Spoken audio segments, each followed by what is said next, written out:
നമസ്കാരം. ഞാൻ Sukumari, astro service online ഗ്രൂപ്പിന് വേണ്ടിയിട്ട് ഇന്നത്തെ വിഷയം ബിസിനസ് വിജയത്തെ പറ്റിയാണ്. ഏതൊക്കെ ഗ്രഹനില ഉള്ളവർക്ക് ബിസിനസ് ചെയ്താൽ വിജയിക്കാൻ സാധിക്കും എന്നുള്ളതിനെ പറ്റിയാണ്.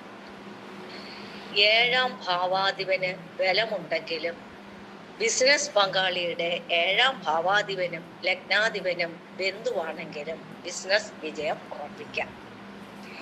7ാം ഭാവത്തിന് ബലഹാനി ബിസിനസ് പരാജയമാണ്. 7ാം ഭാവാധിപനും ബുധനും 6, 8, 12 ഭാവങ്ങളിലായിട്ട് നിന്നാൽ പലവിധ പ്രശ്നങ്ങളെ, അതായത് കളവ്, ചതി, കേസ്, വഴക്കുകൾ മുതലായവയൊക്കെ അഭിമുഖീകരിക്കേണ്ടി വരും. 8ൽ ആണെങ്കിൽ ബിസിനസ് പങ്കാളിയെ വധിക്കാൻ വരെ ശ്രമം നടത്തും. 12ലെങ്കിൽ എല്ലാം നഷ്ടപ്പെട്ട് അലഞ്ഞ് നടക്കേണ്ടിയും വരും. ഈ കൂട്ടു ബിസിനസ് ചെയ്യുന്ന ആളിൻ്റെയും പങ്കാളിയുടെയും ചന്ദ്രരാശി 6, 8, 12 ഭാവങ്ങളിൽ നിൽക്കരുത്. ബിസിനസ് വിജയത്തിന് അത്യാവശ്യമായ കാര്യങ്ങൾ. ബുധന് ബലം അത്യാവശ്യമാണ്. ബുധൻ 10ാം ഭാവത്തിൽ ലഗ്നാധിപനുമായി നിന്നാലോ അഥവാ ലഗ്നത്തിൽ നിന്നാലും ബുധൻ ബലവാനായി 7ൽ നിൽക്കുക, ഇവയെല്ലാം ബിസിനസ് വിജയ യോഗങ്ങളാണ്. 10ൽ വ്യാഴം നിൽക്കുക, 7ഉം 11ഉം ഭാവാധിപന്മാർ ബലവാന്മാരായിരിക്കുക, ഇവയൊക്കെ ബിസിനസ് പുരോഗതി ഉണ്ടാകുന്ന കാര്യങ്ങളാണ്. 7ൽ സൂര്യൻ നിന്നാൽ സർക്കാർ സംബന്ധങ്ങളായ വർക്കുകൾ ഏറ്റെടുത്ത് നടത്താൻ സാധിക്കും. 7ൽ ചന്ദ്രനെങ്കിൽ ജലസംബന്ധമായ തൊഴിൽ, ഹോട്ടലുകൾ മുതലായ കാര്യങ്ങൾ. ഇനി 7ൽ ശനിയാണെങ്കിൽ ഭൂമി, ഇരുമ്പ്, ഉരുക്ക് സംബന്ധമായ കാര്യങ്ങൾ, ബിസിനസ്സുകൾ ചെയ്യാം. 7ൽ ശുക്രൻ നിൽക്കുകയാണെങ്കിൽ വസ്ത്രവ്യാപാരം, കമ്മ്യൂണിക്കേഷൻ, സുഗന്ധദ്രവ്യങ്ങൾ, കരകൗശല വസ്തുക്കൾ മുതലായവ നടത്തുന്നതിന് ഈ ഭാവം കൊണ്ട് സാധിക്കുന്നതാണ്.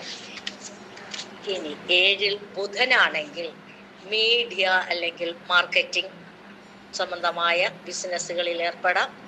7ൽ കുജൻ എങ്കിൽ സ്പോർട്സും ആയുധ വിൽപ്പന മുതലായ കാര്യങ്ങൾ വിജയിക്കും. 7ൽ വ്യാഴമാണെങ്കിൽ ധനകാര്യ സ്ഥാപനം, കൺസൾട്ടിങ് മുതലായ കാര്യങ്ങൾ.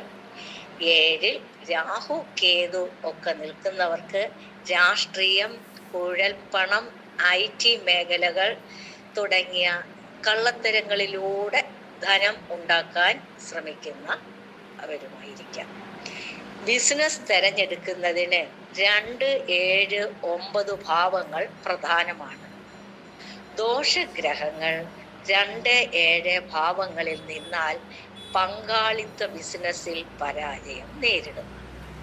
ബിസിനസ് വിജയം 2, 9, 10, 11 ഭാവാധിപന്മാർ ബുധനുമായി ബന്ധപ്പെട്ട് ഇഷ്ടസ്ഥാനങ്ങളിൽ നിന്നാലും 2ാം ഭാവാധിപന് പാപസംബന്ധം വന്നാൽ ചെറിയ ചെറിയ ബിസിനസ്സുകൾ നടത്തുന്നവരായിരിക്കാം.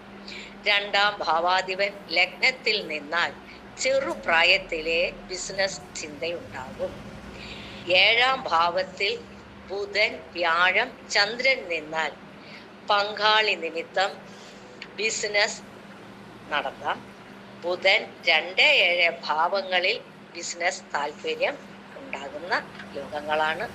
7ാം ഭാവം മേടം രാശിയായാൽ ഭൂമി, വസ്തു, റിയൽ എസ്റ്റേറ്റ്, ഇന്റർനെറ്റ്, കയറ്റുമതി, ഇറക്കുമതി ബിസിനസ്സുകളൊക്കെ നടത്താം. ഇടവം 7ാം ഭാവമായാൽ വിദ്യാഭ്യാസ സ്ഥാപനങ്ങൾ, ഭാഷൻ, മാനേജ്മെന്റ്, തിയേറ്ററുകൾ മുതലായ കാര്യങ്ങൾ നടത്താം. ഇനി മിഥുനം 7ാം രാശിയായാൽ മെഡിക്കൽ ഫീൽഡ്, കലാപരം, ജലവുമായി ബന്ധപ്പെട്ടവ, തുണിത്തരങ്ങൾ, മാനേജ്മെന്റ് എന്നിവയും നടത്താം. ഇനി കർക്കിടകം 7ാം ഭാവമായി വന്നാൽ മെഡിക്കൽ വസ്തുക്കൾ, ഹോട്ടൽ, റെസ്റ്റോറൻറ്റുകൾ തുടങ്ങിയവയ്ക്കും. ചിങ്ങം 7-ാം ഭാവമായി വന്നാൽ കലാപരമായ കാര്യങ്ങൾ, share marketing, reading and sports മുതലായവയും. കന്നി 7-ാം ഭാവത്തിലായാൽ യാത്രാ സംബന്ധമായ ബിസിനസ്സുകൾ, വ്യോമയാനം തുടങ്ങിയവയും. തുലാം മാധ്യമങ്ങൾ വഴി സോഷ്യൽ മീഡിയ, സൈബർ കുറ്റകൃത്യങ്ങൾ എന്നീ ബിസിനസ്സുകൾ. വൃശ്ചികം ഹോട്ടൽ, പ്രോപ്പർട്ടി വാങ്ങുക, വിൽക്കുക, ഡീലർഷിപ്പ്, ഗവേഷണം മുതലായവയും. ധനു ഫർണിഷിംഗ്, ഫർണിച്ചർ, വ്യാപാരം മുതലായവയും. മകരം രാശിയായ 7-ാം ഭാവമായാൽ റിയൽ എസ്റ്റേറ്റ്, മെറ്റൽ ബിസിനസ്, ഇരുമ്പ് തുടങ്ങിയവയും. കുംഭത്തിൽ 7-ാം ഭാവമായി വന്നാൽ പ്രതിരോധം, സുരക്ഷ എന്നിവയും. മീനത്തിൽ സ്റ്റോക്ക് മാർക്കറ്റിംഗ്, മരുന്ന് കച്ചവടം, ജ്യോതിഷം, ജലസംബന്ധം, ഗ്രാഫിക്സ് ഡിസൈനിങ് തുടങ്ങിയവയും ബിസിനസ്സിൽ വിജയിക്കാം. ഇതിലും ധർമ്മ കർമാധിപ യോഗം നല്ല ഭാവങ്ങളിലുള്ളവർക്ക് ബിസിനസ്സിൽ ഉത്തരോത്തരം ഉയർച്ചയും ഉണ്ടാകുന്നതാണ്.